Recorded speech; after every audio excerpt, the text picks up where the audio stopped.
नमस्कार, आप देख रहे हैं देश की बात। हैदराबाद में बीजेपी की राष्ट्रीय कार्यकारिणी की बैठक चल रही है और वहां पर इस समय अमित शाह बोल रहे हैं। आपको सीधे ले चलते हैं हैदराबाद।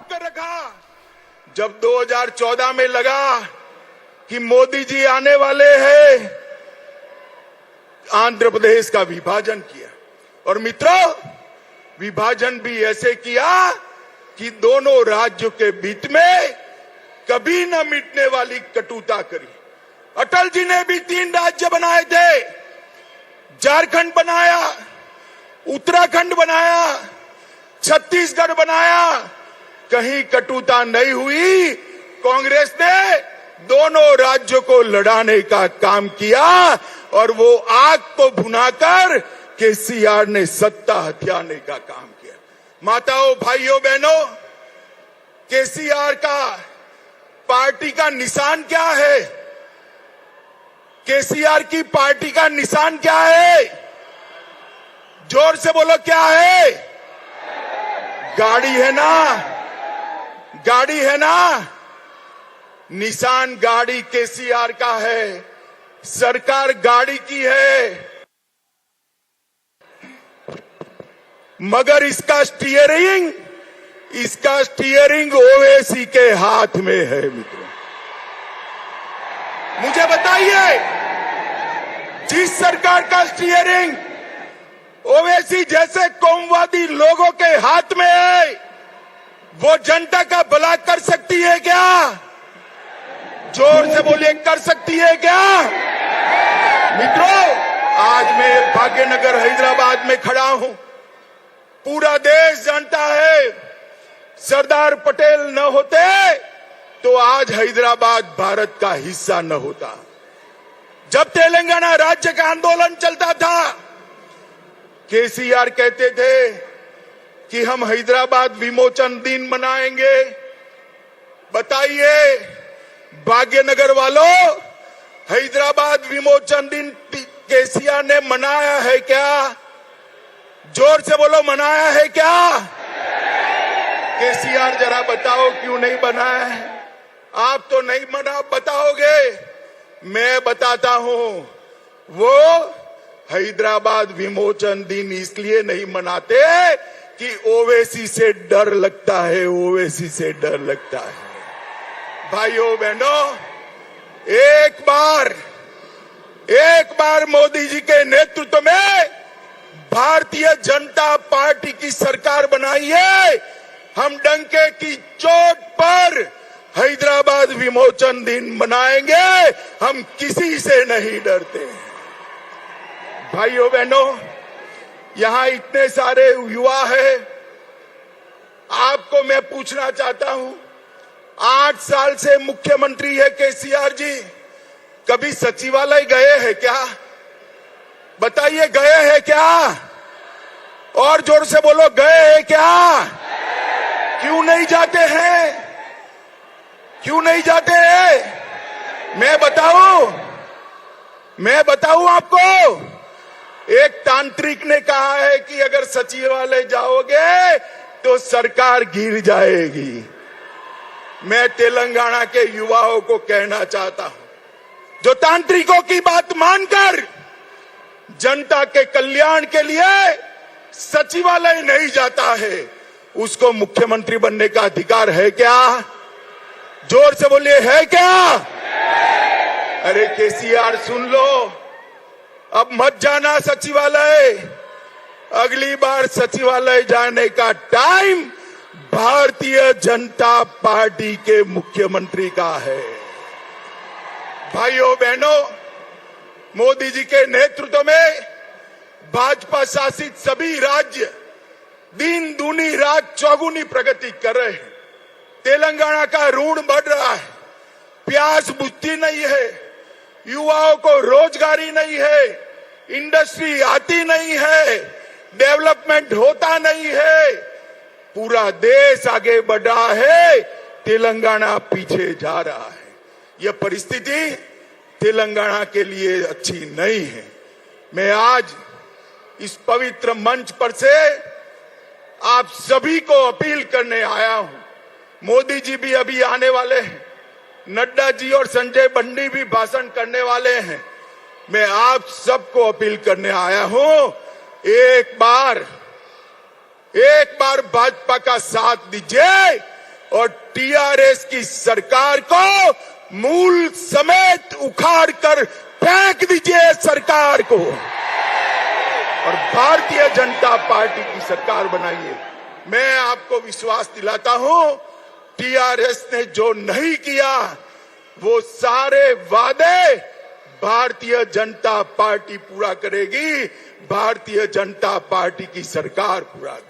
मैं फिर से एक बार आपके विराट जन समर्थन के लिए हाथ जोड़कर तेलंगाना की महान जनता का धन्यवाद कर मेरी बात समाप्त करता हूं। मेरे साथ जोर से बोलिए, दोनों हाथ उठाइए, उठाइए सभी और दोनों हाथ।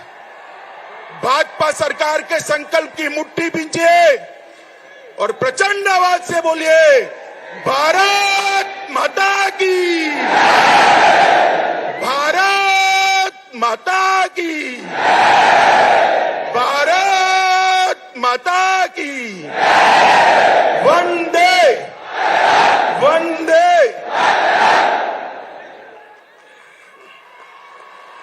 माननीय अमित शाह जी की धन्यवाद।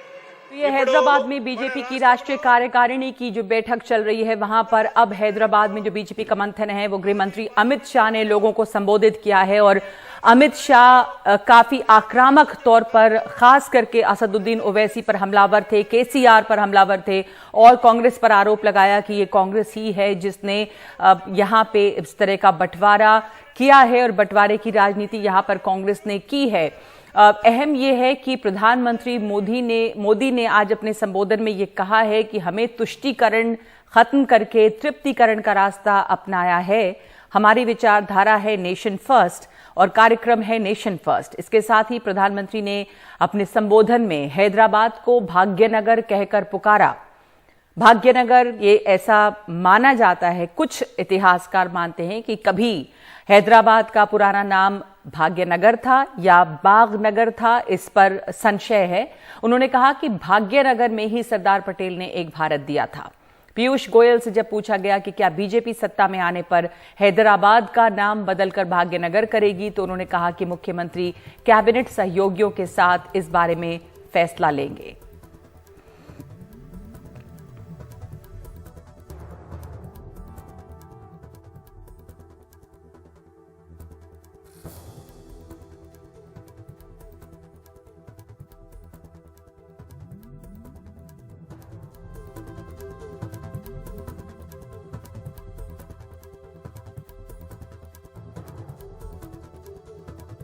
लाभ है। Appeasement is a perverted thought process in the centre of which is vote bank. इसलिए हमारा कमिटमेंट क्या है? हमारा कमिटमेंट है देश को दुनिया की एक बड़ी ताकत बनाना, ग्रेट हाइट पे ले जाना। हमारी सिर्फ एक आइडियोलॉजी है, भारत सबसे पहले, India first. That is our commitment ideology. ये एक बहुत बड़ी सोच है भविष्य के रास्ता के लिए कि what type of country we want to have, from appeasement, selective development to fulfilment for all. और इसके बारे में प्रधानमंत्री ने बताया, हमने कोरोना काल में करके दिखाया है। ऐसी बात नहीं है कि हम उसमें एक चैलेंज आया, दुनिया की बड़ी बड़ी ताकतें परेशानी में आई, हम भी आए, लेकिन जैसे हमने ऑक्सीजन की व्यवस्था की, बाकी की उसकी चर्चा आपके सामने हो चुकी है, प्रस्ताव में आई है। लेकिन प्रधानमंत्री ने कहा कि 200 करोड़ लोगों को डोज देना डबल, और फ्री ऑफ कॉस्ट देना, और दुनिया में 25 करोड़ वैक्सीन पहुंचाना, तो ये भारत की एक बड़ी ताकत आई है। और इसी में उन्होंने एक और महत्वपूर्ण बात कही प्रधानमंत्री जी ने कि जबकि कोरोना काल में दुनिया की अर्थव्यवस्था हिल गई है, महंगाई बढ़ी है, ग्लोबल सप्लाई चेन डिसलोकेटेड है, तब भी भारत की विकास दर 8.2% प्लस है। अखिलेश शर्मा। पीयूष जी, अगर बीजेपी की सरकार बनती है तेलंगाना में तो क्या हैदराबाद का नाम बदलकर भाग्यनगर किया जाए? जो योजनाएं करनी है वो तो चुनाव के बाद एक बार सरकार बन जाए तो हमारे मुख्यमंत्री और पूरा कैबिनेट तय करेगा।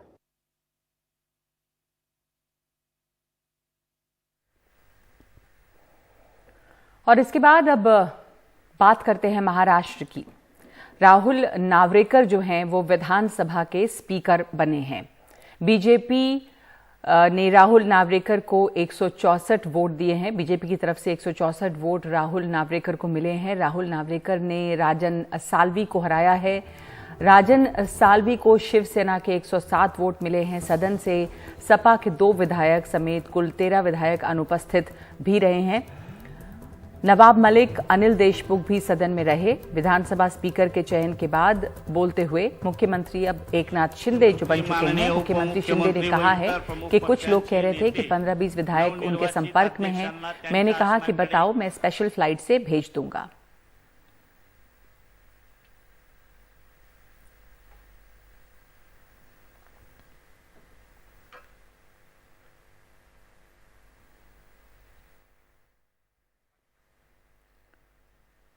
और मुंबई की आरए कॉलोनी में जंगल को बचाने के लिए आज फिर से एक बड़ी संख्या में शिव सैनिकों और पर्यावरण कार्यकर्ताओं ने विरोध प्रदर्शन किया है। इस प्रदर्शन में शिवसेना नेता प्रियंका चतुर्वेदी भी शामिल हुई हैं। दरअसल एकनाथ शिंदे सरकार ने आरए कॉलोनी में कार शेड न बनाने के उद्धव सरकार के फैसले को पलट दिया है। सरकार के इस फैसले से पर्यावरण प्रेमियों और कार्यकर्ताओं में बहुत नाराजगी है।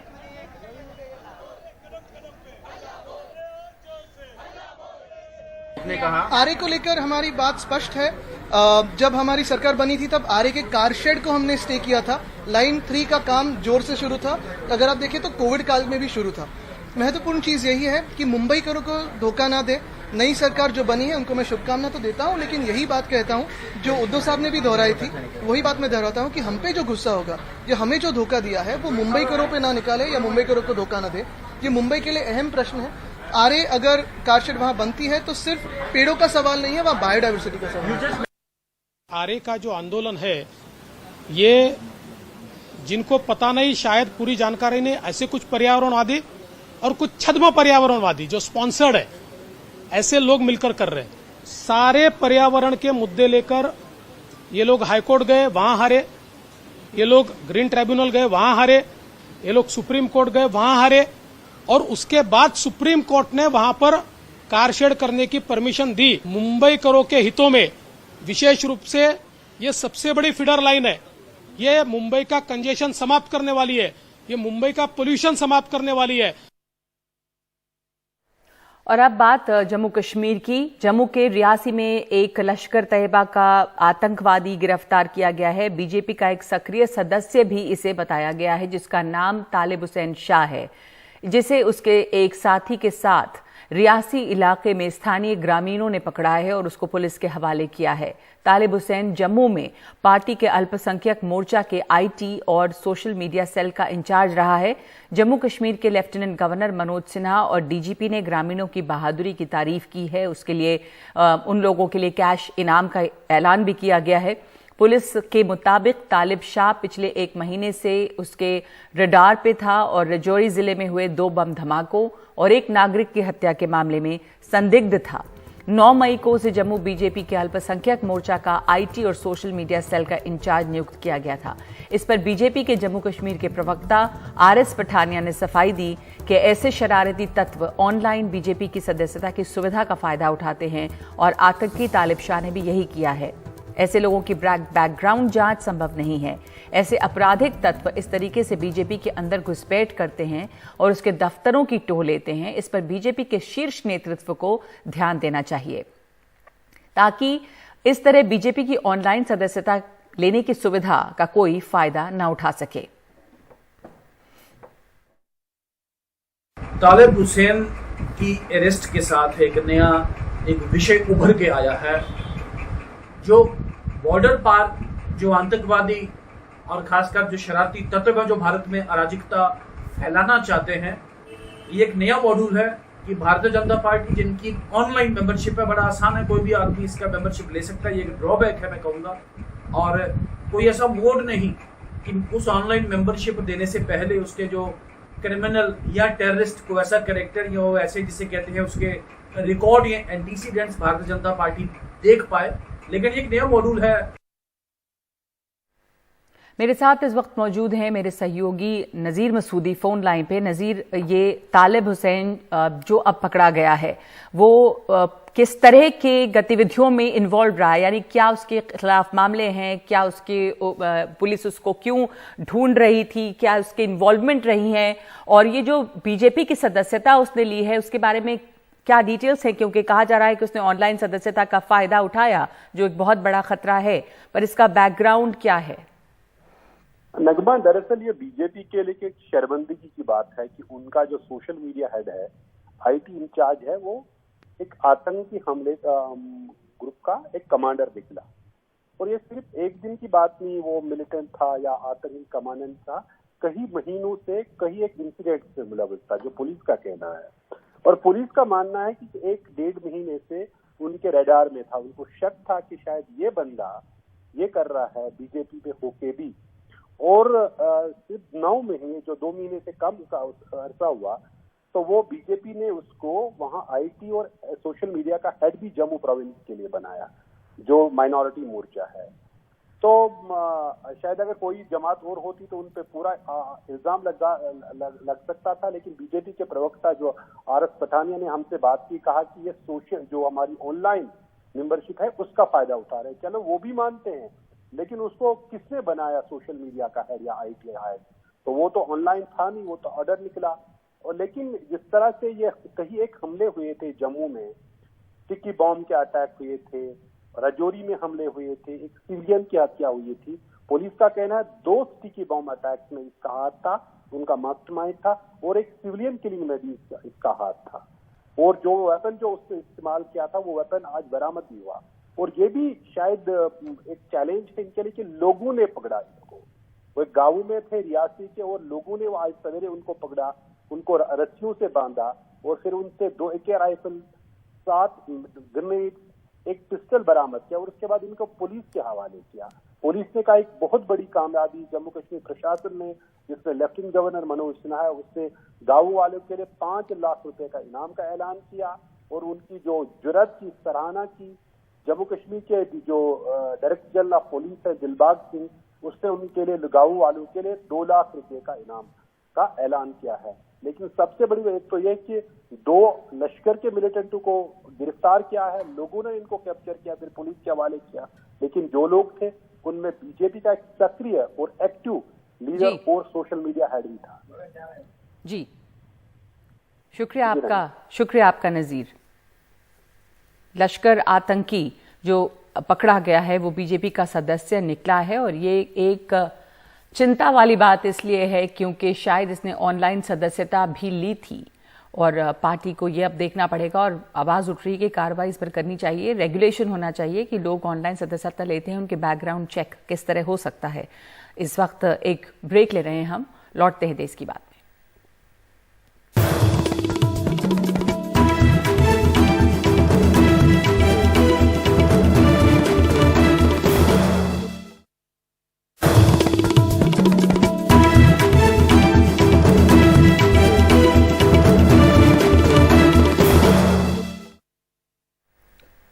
कल शाम 5 बजे पंजाब कैबिनेट का विस्तार होना है। सूत्रों के हवाले से खबर है कि डॉक्टर इंदरबीर सिंह निज्जर संगरूर से, एमएलए अमन अरोड़ा गुरहर सहाय से, विधायक फौजा सिंह सरारी पटियाला से, विधायक चेतन सिंह जोड़ा माजरा खरड़ से, विधायक अनमोल गगन मान मंत्री बनेंगी।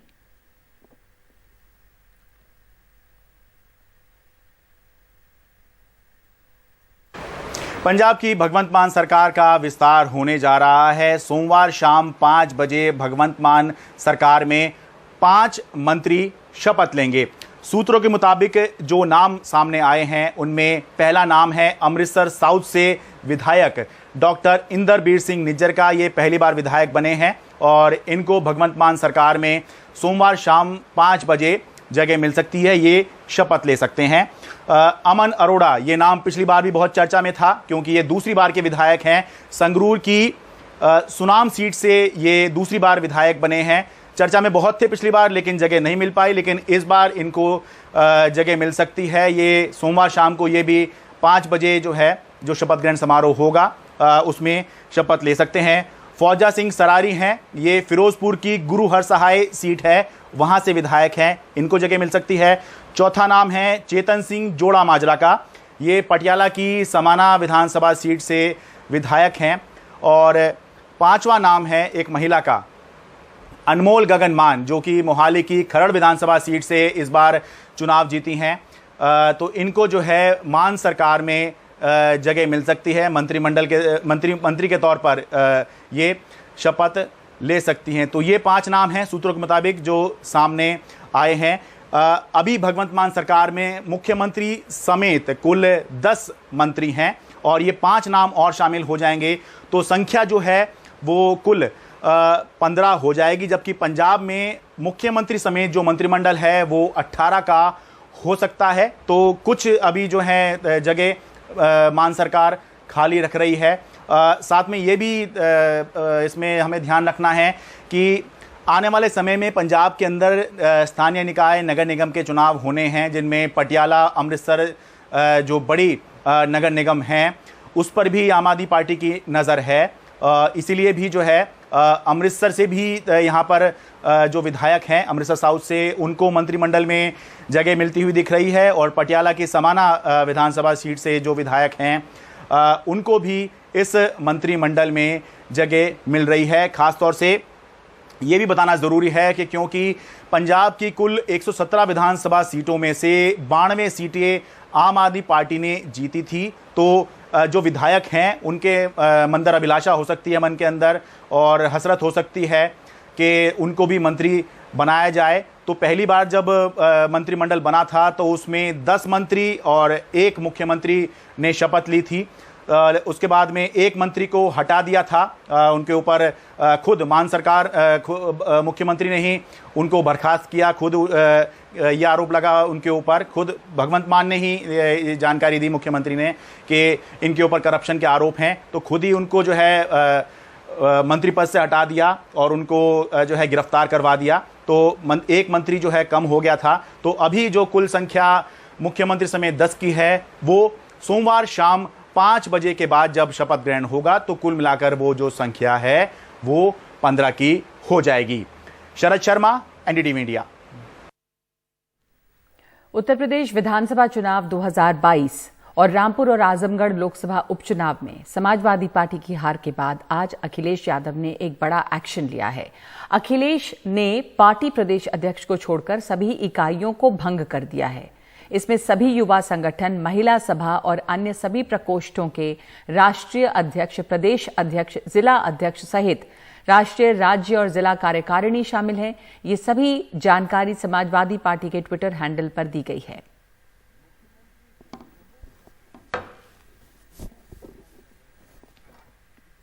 और पटना में अतिक्रमण हटाने पर बड़ा सवाल खड़ा किया है लोगों ने, क्योंकि जब यहां पर अतिक्रमण के लिए टीम पहुंची राजीव नगर में तो इस इलाके में काफी हंगामा मचा और जो टीम बुलडोजर लेकर वहां पहुंची थी उसके ऊपर पथराव हुआ है। अवैध निर्माण हटाने के लिए ये टीम गई थी। पत्थरबाजी में सिटी एसपी समेत कई लोग घायल हो गए हैं। सिटी एसपी अम्बरीश राहुल को इसमें चोट भी लगी है। पुलिस प्रशासन का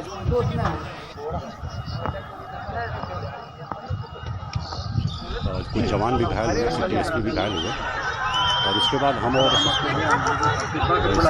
स्थिति को नियंत्रण में किया गया है। सभी लोगों को खदेड़ दिया गया है और पूरी तरह से इसको हम लोग अपने कब्जे में ले लिए हैं और बाकी जो अतिक्रमण है उसको तोड़ने की कार्रवाई चलती रहेगी जब तक ये अतिक्रमण सब समाप्त नहीं हो जाते। किसी के पास कोई पेपर नहीं है, अवैध ढंग से ये लोग अर्जित किया है और क्योंकि इसकी रजिस्ट्री पर रोक है बहुत दिनों से और कोई पेपर ये लोग नहीं दिखा पाते हैं कि इनको बंदोबस्त किया जाए। लगभग 5000 के आसपास घर बने हैं पूरब साइड में और अभी तक मात्र 90 एप्लीकेशन आए हैं जो कागज के साथ हैं। उसमें से भी जांच के बाद सिर्फ 9 लोगों को पाया गया है जिनका की जो रैयत थे, जिनकी जमीन थी असली में, उनसे कोई संबंध स्थापित होता है, चाहे परचेज का चाहे वंशावली का। 9 लोगों का बंदोबस्त अभी तक मात्र हो पाया है लगभग 11 सालों में।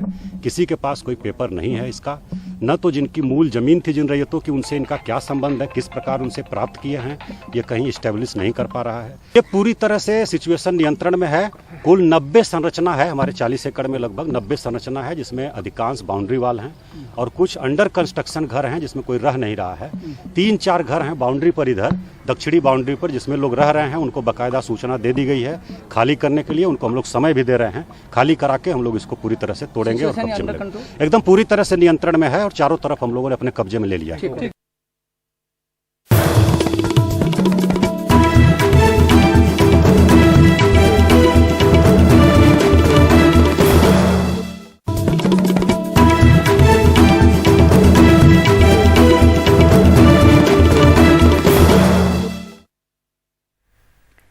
देश की पॉलिटिकल पार्टीज पे chief justice of India NV Ramana ने तंज किया है। उन्होंने कैलिफोर्निया में चल रहे एक कार्यक्रम में बोलते हुए कहा कि सत्ताधारी पार्टियों के बीच धारणा है कि न्यायपालिका को उनके कार्यों का समर्थन करना चाहिए। आगे उन्होंने कहा कि न्यायपालिका एक स्वतंत्र अंग है जो संविधान के प्रति जवाबदेह है, न कि किसी राजनीतिक दल या विचारधारा के प्रति। साथ ही कहा कि हमें भारत में संवैधानिक संस्कृति को बढ़ावा देने की जरूरत है और बांटने वाले मुद्दों से दूर रहने की जरूरत है।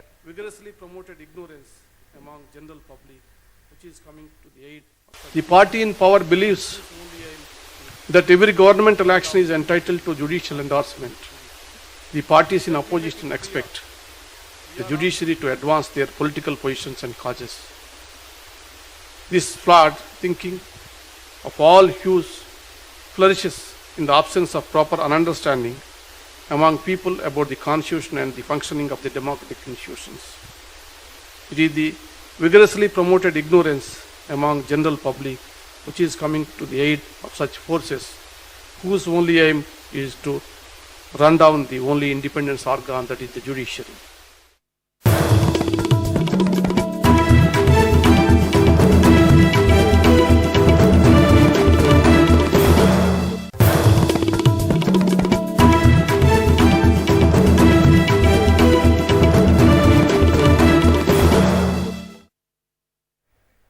गुरुग्राम दिल्ली एयरपोर्ट और दक्षिण पश्चिम दिल्ली में रहने वालों के लिए एक बड़ी राहत की खबर है। आज बेनितो हुआरेज मार्ग पर एक अंडरपास का उद्घाटन किया गया है, जिससे इन इलाकों में आना जाना आसान हो जाएगा। दिल्ली के उप मुख्यमंत्री मनीष सिसोदिया ने इसका उद्घाटन किया है। करीब 1.25 किलोमीटर लंबे इस अंडरपास के शुरू होने से धौलाकुआं पर होने वाला ट्रैफिक जाम काफी हद तक कम होगा। इस अंडरपास की पूरी जानकारी दे रही हैं हमारी सहयोगी सुकीर्ति द्विवेदी। दिल्ली के लोगों के लिए एक बड़ी खुशखबरी है। उनके लिए रोज अपने ऑफिसेज पहुंचना, अपने घर जाना थोड़ा और आसान हो जाएगा, क्योंकि अब बेनितो जुआरेज मार्ग पर, जो कि साउथ दिल्ली में स्थित है, श्री वेंकटेश्वरा कॉलेज के पास में जस्ट साइड में ये अंडरपास खुलता है और ये जाता है सैन मार्टिन मार्ग और रिंग रोड की तरफ। तो वाई शेप्ड अंडरपास है, उन 2 सड़कों पर खुलता है। चाणक्यपुरी और एम्स जैसे इलाकों में अगर आपको जाना हो तो वहां जाने का आपका जो रास्ता है वो अब आसान हो जाएगा। 6.5 साल लगे हैं इस अंडरपास को तैयार होने में। लागत लगी है तकरीबन 143 करोड़ रुपीस से भी ज़्यादा की, 102 करोड़ में बनना था, पर अब तक 8 डेडलाइन मिस हुई इसका कंस्ट्रक्शन कंप्लीट होने में। आखिरकार ये बन करके तैयार हुआ है। दिल्ली के deputy chief minister Manish Sisodia ने कल इसका उद्घाटन किया है। साथ ही यहाँ पर एक 670 मीटर लंबा ये स्काई वॉक जो आप देख रहे हैं, बेनितो जुआरेज मार्ग से सैन मार्टिन मार्ग को कनेक्ट करता है, ये भी इसी प्रोजेक्ट के इनॉग्रेशन का हिस्सा है। तो स्काई वॉक है, अंडरपास है।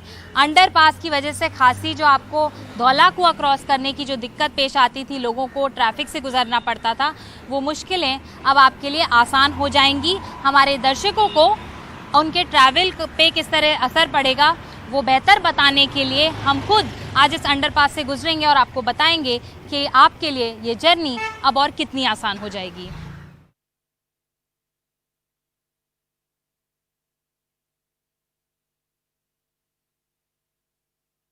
अब हम अंडरपास के अंदर से गुजर रहे हैं और अब आपको हम समझाएंगे कि आपके लिए किस तरह से ये जो पूरा रास्ता है वो आपकी रोज की जर्नी को और आसान बना देगा।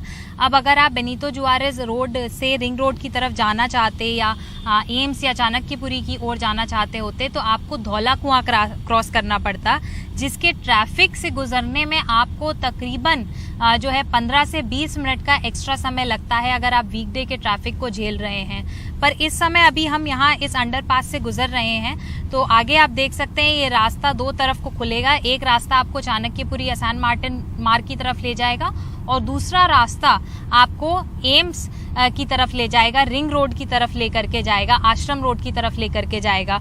तो इस तरह से जो है आपका कम्यूट जो है आपको धौला कुआं की क्रॉसिंग नहीं करनी पड़ेगी। कुछ लोग जो है वो सुब्रतो पार्क से राइट लेकर के आरटीआर रोड पे चल करके और फिर ये अंडरपास ले सकते हैं मोती बाग की तरफ। तो जो लोग गुड़गांव से आ रहे हैं उनका दिल्ली के प्रति जो कम्यूट है उस रास्ते का वो आसान हो जाएगा। जो दिल्ली एयरपोर्ट की तरफ से बाकी दिल्ली के इलाकों में जा रहे हैं उनके लिए कम्यूट आसान हो जाएगा। तो अभी ये वाई जो है यहाँ आके एक आन चाणक्यपुरी की ओर जा रहा है, हम एम्स वाला रास्ता ले रहे हैं। तो अब ये रास्ता जो है वो रिंग रोड पर जाकर के खुल जाएगा। जो यहाँ की आर्टीरियल रोड्स हैं, आसपास की सड़कें हैं, उन कई सड़कों को आप अवॉइड करके ये अंडरपास ले सकेंगे, जिसकी वजह से आपका 15-20 मिनट जो आप धौला कुआं पर लगाते उसकी जगह तकरीबन 3 मिनट के अंदर आपको ये अंडरपास जो है बेनितो जुआरेज रोड से रिंग रोड पर पहुंचा देगा। तो एक बड़ी राहत है सभी दिल्ली वासियों के लिए। एक जरूरी चीज जो आपको समझनी होगी कि एक वन वे अंडरपास है, तो बेनितो जुआरेज रोड की तरफ से आपको जर्नी स्टार्ट करनी होगी और रिंग रोड की तरफ आकर के ये खुलेगी। इसका उल्टा रास्ता आप नहीं ले सकते हैं क्योंकि एक वन वे अंडरपास है। पर दिल्ली वासियों के लिए तकरीबन 3 लाख ऐसे लोगों के लिए जो इन रास्तों पर चलते हैं उन तक इसका फायदा पहुंचेगा। दिल्ली के डेप्यूटी सीएम मनीष सिसोदिया ने कल इसका इनॉग्रेशन करते समय कहा कि इससे आपका जो पैसा पेट्रोल और डीजल पे खर्च हो रहा है उसमें भी आपकी बचत होगी। नई दिल्ली से कैमरा पर्सन संजय कौशिक के साथ सुकीर्ति द्विवेदी, एनडीटीवी इंडिया के लिए। जबरदस्त गर्मी और उमस के बीच दिल्ली एनसीआर के कई इलाकों में कुछ बारिश हुई है और इस वजह से एक बार फिर पानी जमा होने लगा है, जिससे ट्रैफिक पर असर पड़ा है। गर्मी और उमस के बीच इस बारिश से लोगों को कुछ राहत जरूर मिली है।